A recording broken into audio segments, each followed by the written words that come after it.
Korbuk BJP ni MLA Muchang Burbamohon Tripura bini achuk thai yakaroi Tripura mothani banarom kha buagra bai thanchani lamo himui phaikya pharike ching gomte tibini bisingtui buagrani khoktui thaija thaini kok khnani layano naitongri choyakaroi gomte debi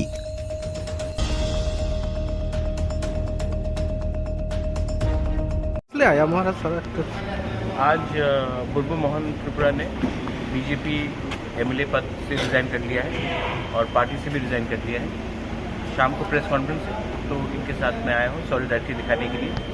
इन्होंने बोला है कि इनको और national party में politics नहीं करना है, इनको तीव्रता का कॉज में इनको शामिल होना है। तो मैं इनके संग आया हूँ सॉलिडारिटी दिखाने के लिए। स्पीकर को रेजिग्नेशन इन्होंने दी।